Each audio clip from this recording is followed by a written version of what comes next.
Borthakur IAS Academy, an endeavor of excellence. Borthakur IAS Academy. Hello everyone, welcome to Borthakur's IAS Academy, Northeast's premier institute for UPSC, APSC and NPSC preparations. I'm your friend Atreyi, and today I'm here with another segment of Current Affairs 365 dated 26th of May 2021. I hope you all are doing well and preparing for your respective exams. Don't forget to like, share this video and subscribe to our YouTube channel. You can also follow us on Facebook as well as Instagram. So without any further ado, let's get started.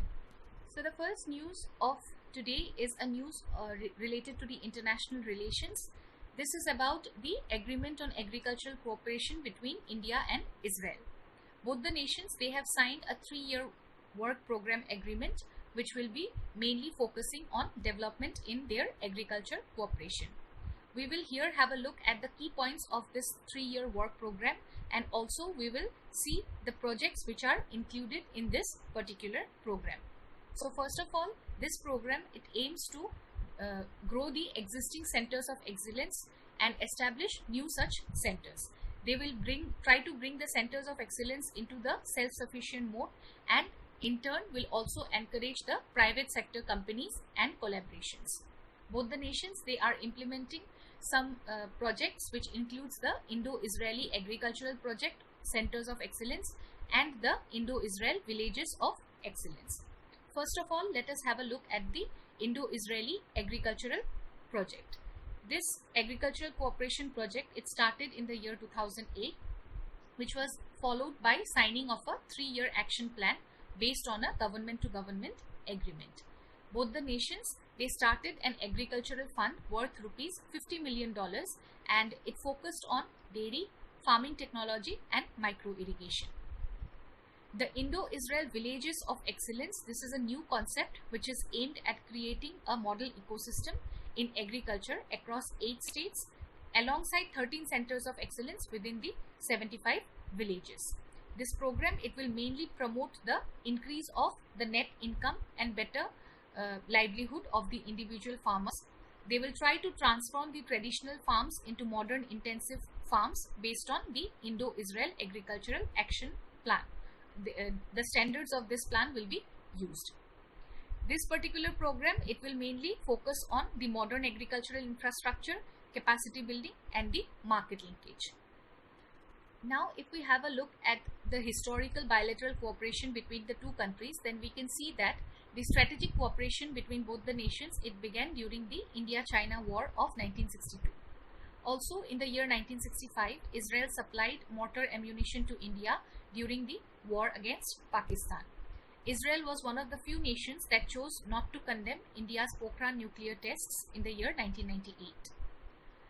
Coming to the economic cooperation, then India is Israel's 3rd largest trade partner in Asia. Many Israeli companies, they have invested in India in sectors like energy, renewable energy, telecom, real estate, water technologies, and now they are focusing on setting up of research and development centers or the production units in our country. In terms of defense cooperation, then Israel has now been among the top 4 arms suppliers to our country for almost 2 decades. The Indian Armed Forces, they have inducted a wide array of Israeli weapon systems over the years, and the acquisitions also include a host of Israeli missiles and precision guided ammunitions, from Python and Derby air-to-air missiles to the Crystal Maze and Spice 2000 bombs. Last year, an Israeli team arrived in India with a multi-pronged mission which was codenamed as Operation Breathing Space. They came here to work with the Indian authorities on the COVID-19 response. The second news of the day is a threat to the agriculture of our country. It is about the white flies. This is an exotic invasive variety which is causing direct and indirect yield loss in agriculture, horticulture as well as the forestry crop plants.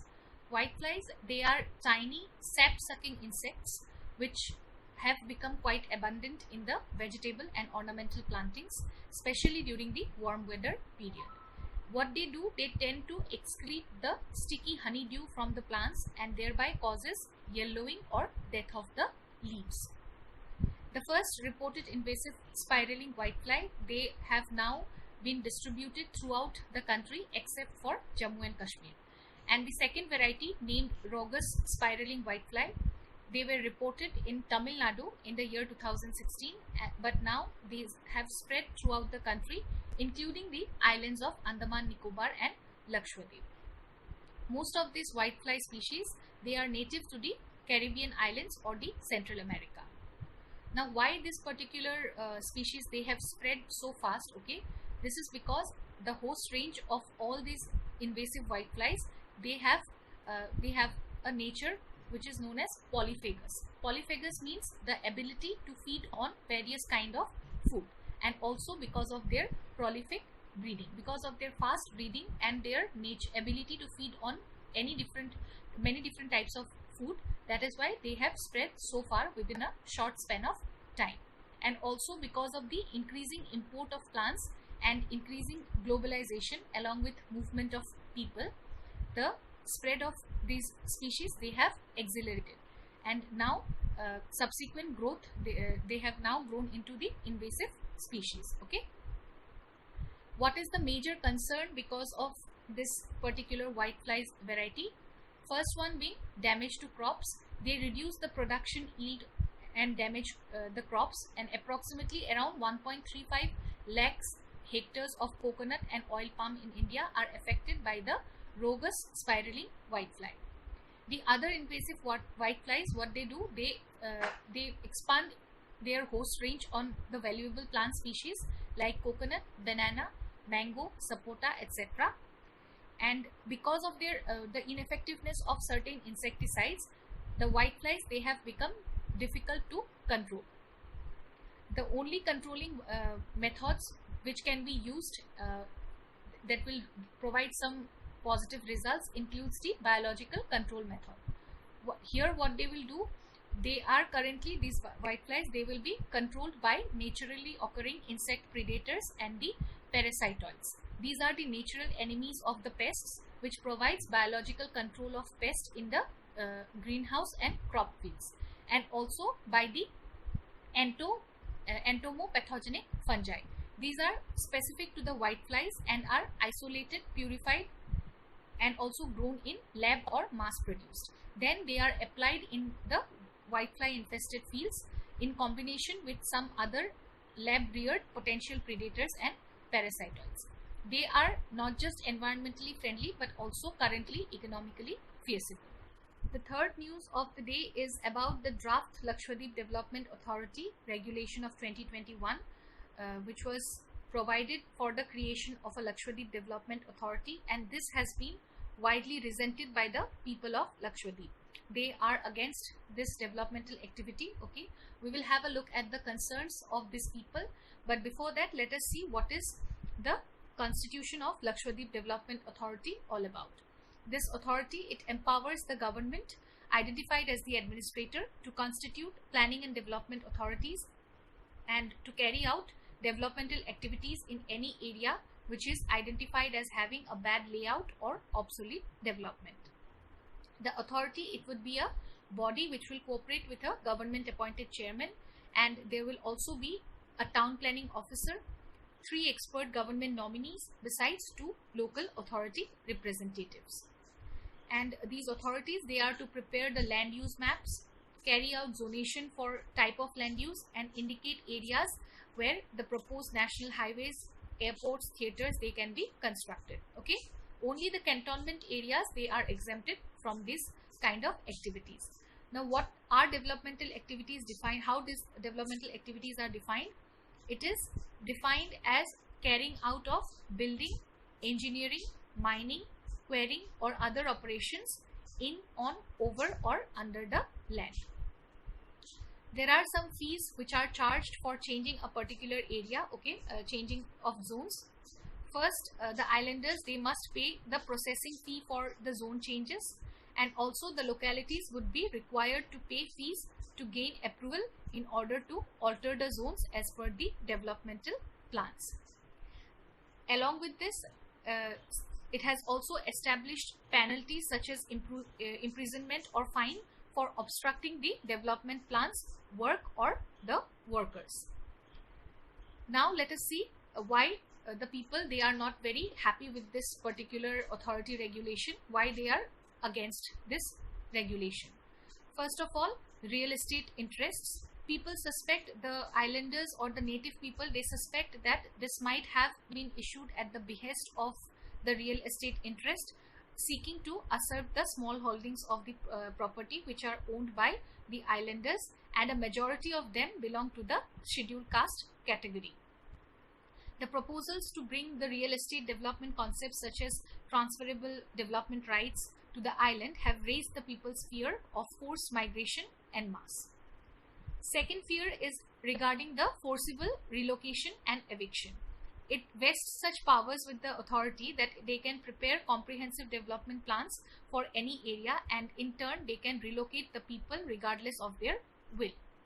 It provides for forcible eviction and puts the onus on the owner of to develop his holding as per the plan prepared by the authority, as also to heavily penalize them in event of non-compliance. So this is the main reason, these are some of the main reasons why they are not very happy with this regulation and have opposed it. Okay.